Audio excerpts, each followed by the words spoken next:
سئل الإمام أحمد رحمه الله قيل له: يا إمام، ما تقول في أقوام إذا أقبل عليهم رمضان تعبدوا، فإذا انصرف عنهم رمضان عادوا إلى ما كانوا عليه؟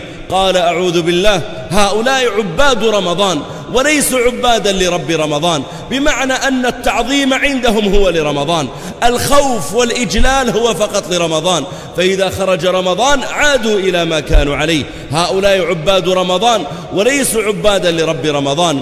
إن الصوم أيها المسلمون شرع لأجل أن نحفظ أثناء الصيام ألسنتنا وأن نستمر على ذلك حتى بعد رمضان. شرع رمضان حتى نتعود على صلاة الوتر في كل ليلة لنستمر على ذلك بعد رمضان.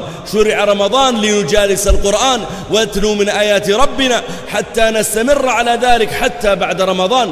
شرع رمضان وحثنا النبي صلى الله عليه وسلم فيه على الصدقة والبذل حتى نستمر على ذلك حتى بعد رمضان. أما أن يكون المرء على عبادة وطاعة فقط في رمضان ثم لا يؤثر فيه ذلك بعده، فهذا لا ينبغي أن يكون عليه المسلم.